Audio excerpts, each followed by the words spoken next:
Good morning students. 9th social scienceல economics பார்த்துட்டு இருக்கிறோம். Understanding development, perspective, measurement and sustainability மேம்பாட்டை அறிவோம், தொலைநோக்கு, அளவீடு மற்றும் நிலைத்தன்மை அப்படிங்கிற டாபிக்ல லாஸ்ட் கிளாஸ்ல நம்ம என்ன பார்த்தோம் அப்படின்னா ரிசோர்சஸ் பற்றி பார்த்தோம். இந்த ரிசோர்சஸ் அப்படிங்கிறத சஸ்டைனபிலிட்டி ஆஃப் ரிசோர்சஸ் அப்படிங்கிறத பற்றி பார்த்தோம். இந்த சஸ்டைனபிலிட்டி அப்படிங்கிறதுல வந்து எந்த இடத்துல சஸ்டைனபிள் அப்படிங்கிற அந்த இடத்த கோல் வந்து ரீச் பண்ணுது அப்படின்னு பார்த்தோம்.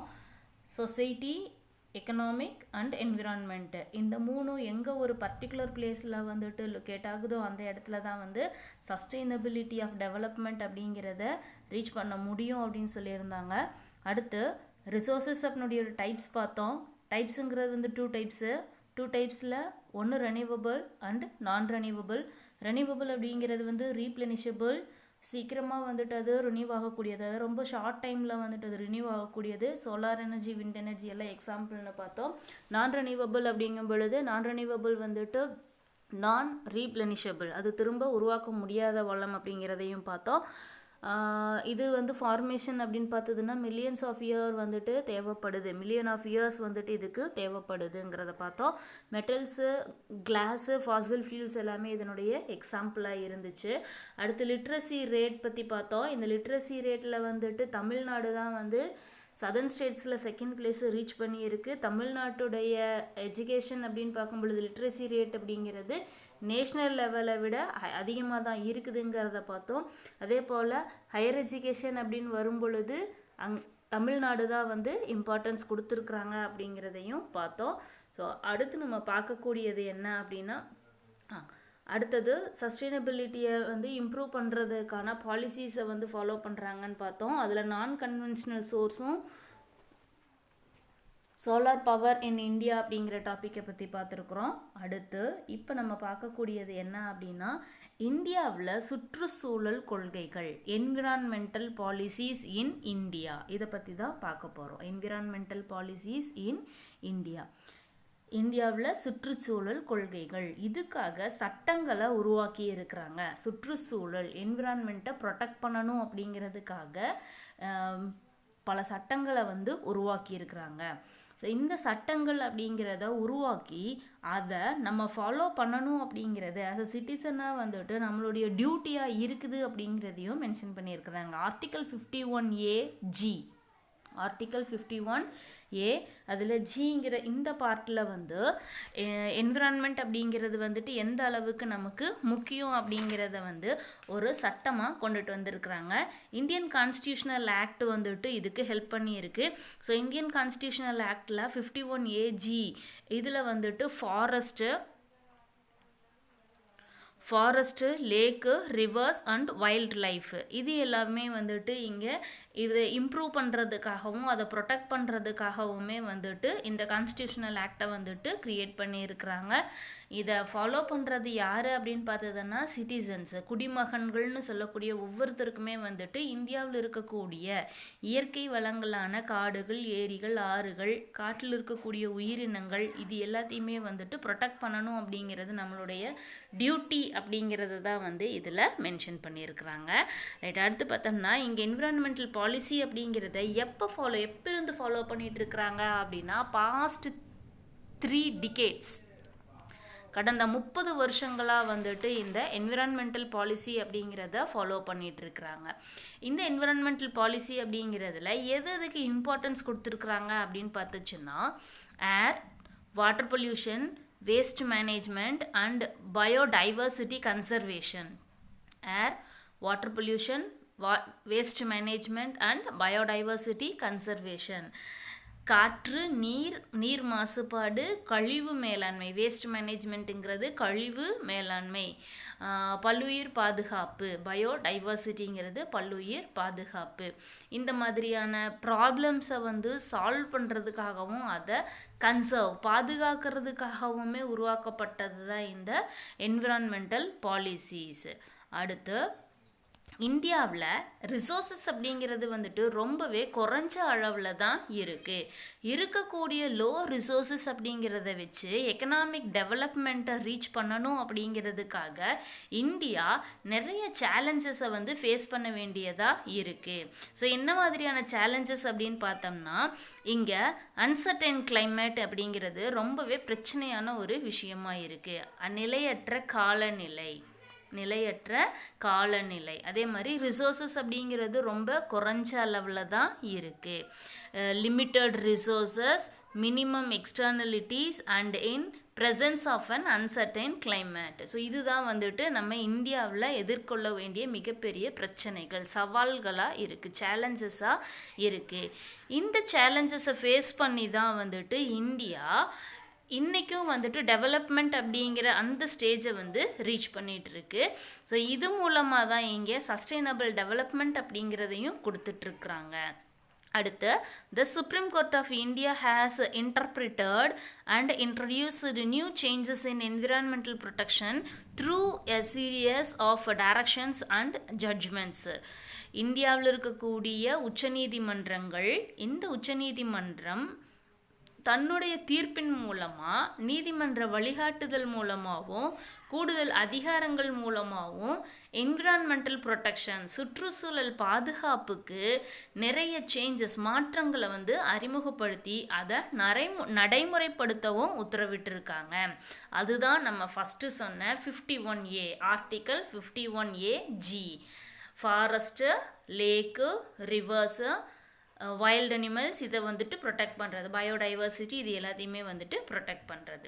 ஸோ டெவலப்மெண்ட் அப்படின்னு வரும் பொழுது நாட்டுடைய டெவலப்மெண்ட், எக்கனாமிக் டெவலப்மெண்ட்டு தான் நம்மளுடைய லிவிங் ஸ்டாண்டர்ட் ஆஃப் லிவிங், வாழ்க்கை தரம் அப்படிங்கிறத வந்து இங்கே ப்ரூவ் பண்ணுறதா இருக்குது.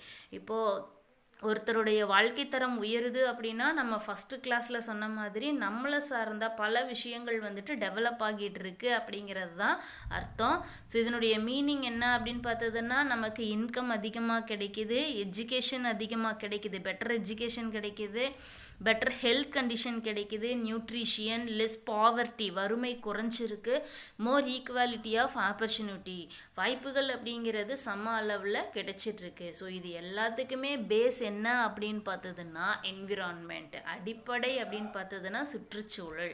இதை ப்ரொடெக்ட் பண்ணுறது தான் வந்து முக்கியமான விஷயமா இருக்குது. இதுக்காக கவர்மெண்ட்டு நிறைய ஆக்ட், சட்டங்கள் அப்படிங்கிறத வந்து கொண்டுட்டு வந்திருக்காங்க. என்ன மாதிரியான சட்டங்கள்?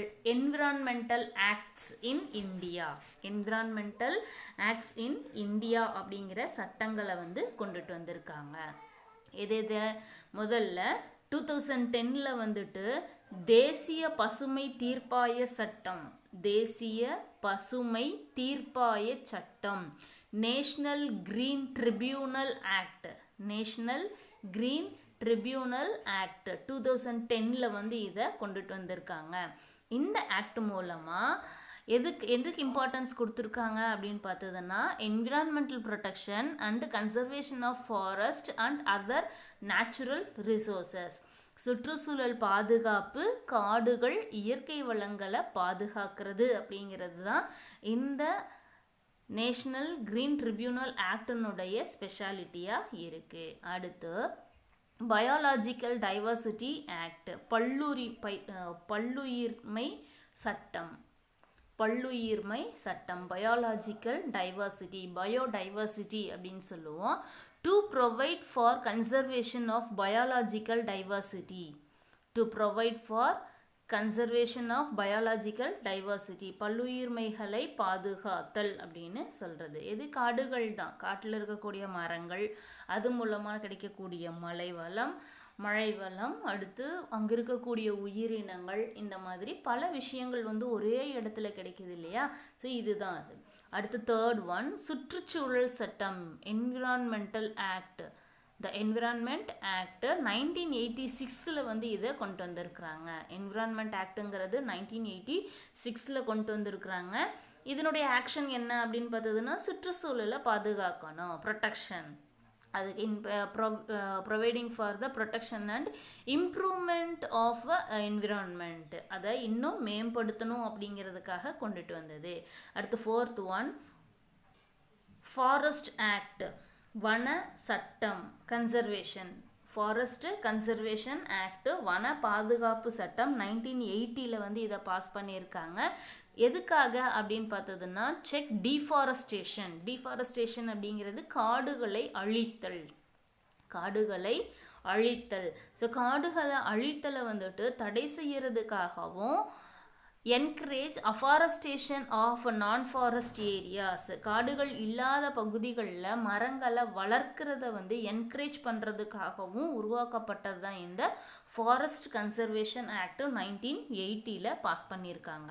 அடுத்து 5th one water prevention and control of pollution, water prevention and control of pollution act 1974 வந்து இதை பாஸ் பண்ணியிருக்கிறாங்க. அனைத்து வகையான ஆறுகள், ஏரிகள், குளங்களை மீட்டு பராமரிக்கணும் அப்படிங்கிறது தான் இதனுடைய நோக்கமாக இருக்குது.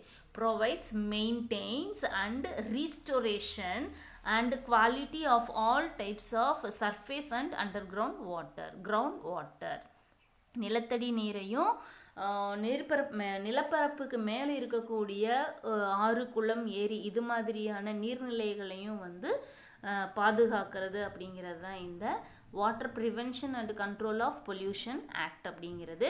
அடுத்து 6th one wildlife protection act, வன விலங்கு பாதுகாப்பு சட்டம் 1972, 1972 வந்துட்டு இதை பாஸ் பண்ணியிருக்கிறாங்க. எதுக்காக அப்படின்னா providing protection to wild animals and birds, காட்டு விலங்குகளையும் பறவைகளையும் பாதுகாக்கிறதுக்காக உருவாக்கப்பட்ட சட்டம். ஸோ இந்த மாதிரி என்விரான்மெண்டல் பாலிசி இன் இந்தியா அப்படிங்கிற இந்த தலைப்பின் கீழே சட்டங்களை உருவாக்கி இருக்கிறாங்க அப்படிங்கிறத பார்த்துருக்குறோம். ரைட், இங்கே என்விரான்மெண்டல் ப்ரொடெக்ஷன், என்விரான்மெண்ட் அப்படிங்கிறத ப்ரொடெக்ட் பண்ணுறதுக்காக வந்துட்டு லாஸ்ட் 3 decades 30 வருஷங்களாக வந்து இந்த பாலிசியை ஃபாலோ பண்ணிட்டு இருக்கிறாங்க. இது மூலமாக air, water pollution, waste management, biodiversity இதை ப்ரொடெக்ட் பண்ணுறாங்க. அடுத்தது இதை பாதுகாக்கிறதுக்காக உருவாக்கப்பட்டிருக்குதுன்னு பார்த்தோம். இருக்கக்கூடிய லோ ரிசோர்ஸஸ் அப்படிங்கிறத வச்சு நம்மளுடைய எக்கனாமிக் டெவலப்மெண்ட்டை ரீச் பண்ணிகிட்டு இருக்கிறோம். இதுக்காக நிறைய சேலஞ்சஸை ஃபேஸ் பண்ணிகிட்ருக்குறோம். சேலஞ்சஸ் என்ன அப்படின்னா லிமிட்டட் ரிசோர்ஸஸ் இருக்குது, மினிமம் எக்ஸ்டர்னலிட்டிஸ் அண்டு குறைந்த வளங்கள், வெளிக்காரணிகள்ங்கிறது ரொம்பவே குறைவாக இருக்குது, மினிமம் எக்ஸ்டர்னலிட்டிஸு, அன்சர்டைன் கிளைமேட். ஸோ இது எல்லாம் தான் சேலஞ்சஸாக இருக்குது. இதை தாண்டி நம்ம வந்து டெவலப்மெண்ட்டை ரீச் பண்ணிகிட்ருக்கோம். சுப்ரீம் கோர்ட் ஆஃப் இந்தியா இவங்க மூலமாக வந்துட்டு நிறைய பாதுகாப்புக்கான நிறைய வழிமுறைகளை வந்துட்டு இங்கே அறிமுகப்படுத்தி இருக்கிறாங்க. ஆர்டிக்கல் 51AG அப்படிங்கிற இந்த பார்ட்டில் வந்துட்டு ஒவ்வொரு நேச்சுரல் ரிசோர்ஸஸையும் ப்ரொடெக்ட் பண்ணுறது அப்படிங்கிறது சிட்டிசனாக இருக்கக்கூடிய ஒவ்வொருத்தருடைய டியூட்டி அப்படின்னும் அதை எக்ஸ்பிளைன் பண்ணியிருக்கிறாங்க. அதே போல் நம்ம நாட்டுடைய பொருளாதார மேம்பாடு அப்படிங்கிறது தான் வந்துட்டு நம்மளுடைய ஸ்டாண்டர்ட் ஆஃப் லிவிங் அதை வந்துட்டு எக்ஸ்பிளைன் பண்ணுது அப்படின்னு சொல்லியிருக்கிறாங்க.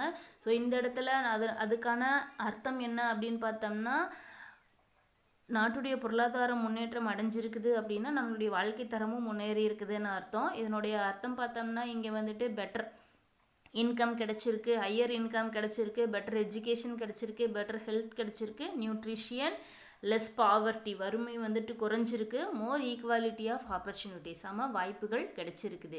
ஸோ இது எல்லாமே வந்துட்டு இந்த என்விரான்மெண்டல் பாலிசியின் மூலமாக தான் நடந்திருக்குது அப்படிங்கிறத சொல்லியிருக்காங்க. அடுத்தது என்விரான்மெண்டல் ஆக்ட். என்விரான்மெண்டல் ஆக்டில் வந்துட்டு 6 ஆக்ட் கொடுத்துருக்குறாங்க. நேஷ்னல் கிரீன் ட்ரிபியூனல் ஆக்ட், தேசிய பசுமை தீர்ப்பாய சட்டம் 2010 கொண்டு வந்திருக்காங்க. பயாலஜிக்கல் டைவர்சிட்டி ஆக்ட் 2002, பல்லுயிர்மை பாதுகாப்பு சட்டம் 2002 கொண்டு வந்திருக்கிறாங்க. த என்விரான்மெண்ட் ப்ரொடெக்ஷன் ஆக்ட் 1986 கொண்டு வந்திருக்கிறாங்க, சுற்றுச்சூழல் பாதுகாப்பு சட்டம். அடுத்து ஃபாரஸ்ட் கன்சர்வேஷன் ஆக்ட் 1980, வன பாதுகாப்பு சட்டம் 1980. அடுத்து water prevention and control of pollution act 1974, நீர் பாதுகாப்பு மற்றும் மாசுபடுத்துதல் தடுப்பு சட்டம் 1974.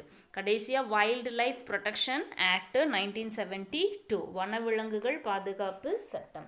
இந்த சட்டங்கள் மூலமாக வந்து பொருளாதார முன்னேற்றம் அப்படிங்கிறதுக்கான ஒரு வழியை வந்து ஏற்படுத்தி கொடுத்துருக்குறாங்க. அடுத்து பார்க்கக்கூடியது த growth story of Tamil Nadu. The growth story of Tamil Nadu. இந்த growth story அப்படிங்கிறத பற்றின ரிப்போர்ட்டை சப்மிட் பண்ணியிருக்கிறது யார் அப்படின்னு பார்த்ததுன்னா எக்கானமிஸ்ட், நோபல் பிரைஸ் வின்னராக இருக்கக்கூடிய economist professor Amartya Sen. And uncertain glory அப்படிங்கிற அவருடைய புக் மூலமாக வந்துட்டு தமிழ்நாட்டுடைய வளர்ச்சி அப்படிங்கிறத பற்றின ஒரு ரிப்போர்ட்டை சப்மிட் பண்ணியிருக்காரு. சப்மிட் பண்ணினவர் ப்ரொஃபஸர் அமர்த்தியா சென். இவர் ஒரு எக்கானமிஸ்ட், பொருளாதார நிபுணர் அப்படின்னு சொல்லலாம், வல்லுநர்னு சொல்லலாம். இவர் எது மூலமாக வந்து இந்த ரிப்போர்ட்டை சப்மிட் பண்ணியிருக்காரு அப்படின்னா அவரோட எழுதின ஒரு புக்கு அண்ட் அன்சர்டைன் க்ளோரி அப்படிங்கிற அந்த புக் மூலமாக வந்துட்டு எக்ஸ்பிளைன் பண்ணியிருக்காரு. ரைட், இதில் அவர் என்ன சொல்லியிருக்காரு அப்படின்னு பார்த்ததுன்னா தமிழ்நாட்டுடைய வளர்ச்சி எப்படி இருந்திருக்கு அப்படிங்கிறது. தமிழ்நாடு வெரி ஷார்ட் பீரியடில் ரேப்பிட் க்ரோத் அப்படிங்கிறத ரீச் பண்ண ஸ்டேட்ஸில் வந்துட்டு தமிழ்நாடும் ஒன்று. ரொம்ப குறுகிய காலத்தில் அதிவிரைவான ஒரு வளர்ச்சி அப்படிங்கிறத எட்டிய மாநிலங்களில் தமிழ்நாடும் ஒன்று. இந்த வரிசையில் 3 மாநிலங்கள் மட்டும்தான் இந்தியாவில் இந்த பிளேஸை வந்து ரீச் பண்ணியிருக்கிறாங்க. ஒன்று தமிழ்நாடு, அடுத்து கேரளா, தேர்டு ஹிமாச்சல். இவங்க 3 மாநிலங்கள் மட்டும்தான் வந்துட்டு இந்த லெவலை ரீச் பண்ணவங்க. ப்ரெசண்டில் வந்துட்டு தமிழ்நாடு அப்படிங்கிறது வெரி ஷார்ட் பீரியடில் தமிழ்நாடு வந்துட்டு consternation of many economists initiated bold social programs such as universal midday meals. என்ன மாதிரியான திட்டங்கள் மூலமாக இந்த வளர்ச்சி அடைஞ்சிருக்குது அப்படின்னு சொல்லியிருக்கிறாங்க. என்னென்ன திட்டங்கள்? First one mid day meals. First one வந்து mid day meals. Mid day meals அப்படிங்கிறது மதிய உணவு திட்டம். எங்கே கொடுத்துருக்காங்க? ஸ்கூல்ஸில். ஸோ ஸ்கூலில் கொடுத்துருக்கக்கூடிய மதிய உணவு திட்டம் இது மூலமாக இன்றைக்கி தமிழ்நாடு வளர்ச்சி அடைஞ்சிருக்குது. வளர்ச்சி அடைஞ்ச மாநிலங்களில் ஒரு மாநிலமாக இருக்குது அப்படின்னு சொல்லியிருக்காங்க. அடுத்து செகண்ட் ஒன் மிட் டே மீல்ஸுக்கு அடுத்தது in primary schools and start putting in place an extensive social infrastructure schools. Second one health center. health centerங்கிறது சுகாதார மையம், கிராமப்புறங்களில் இருக்கும் PHC அப்படின்னு சொல்லி பிரைமரி ஹெல்த் சென்டர், கிராம சுகாதார நிலையம் அப்படிங்கிறதுல நிறையா பார்த்துருப்போம். ஸோ இந்த மாதிரி ஹெல்த் சென்டர்ஸ் வந்து அதிகமாக ஆரம்பிச்சிருக்கிறாங்க. ரோட்ஸ் நிறைய கன்ஸ்ட்ரக்ட் பண்ணியிருக்கிறாங்க. பப்ளிக் டிரான்ஸ்போர்ட்க்கு இம்பார்ட்டன்ஸ் கொடுத்துருக்குறாங்க. வாட்டர் சப்ளைக்கு இம்பார்ட்டன்ஸ் கொடுத்துருக்குறாங்க. எலக்ட்ரிசிட்டி கனெக்ஷனுக்கு இம்பார்ட்டன்ஸ் கொடுத்துருக்குறாங்க. And much more. இது மாதிரி நிறைய விஷயங்களை வந்துட்டு திட்டங்கள் மூலமாக கொண்டுட்டு வந்திருக்கிறாங்க அப்படிங்கிறதே தமிழ்நாட்டுடைய வளர்ச்சிக்கு மிக முக்கிய உதாரணங்களாக இருக்குது. இப்போது Tamil Nadu has some of the best public service among all Indian states and many of them are accessible to all on non-discriminatory basis. இதை வந்துட்டு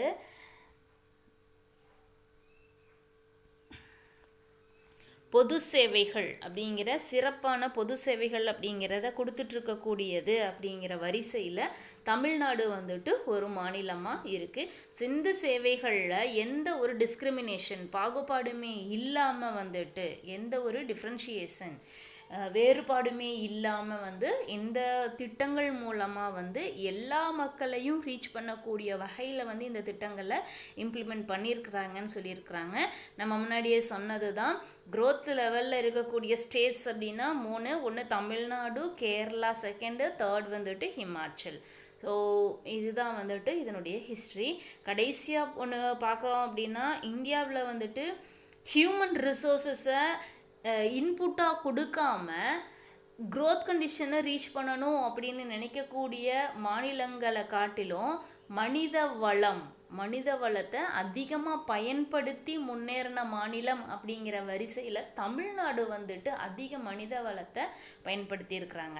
நம்ம சொன்னோம் மனித வளம் ஹியூமன் ரிசோர்ஸஸ் அப்படிங்கிறது என்ன அப்படின்னா எந்த ஒரு துறையில் அதிகமாக மனிதர்களை பயன்படுத்தி அந்த துறையை வந்துட்டு இம்ப்ரூவ் பண்ணியிருக்கிறாங்களோ அங்கே வேலை செய்யக்கூடிய அந்த மனிதர்களுக்கு தான் வந்துட்டு ஹியூமன் ரிசோர்ஸஸ் மனித வளம் அப்படின்னு.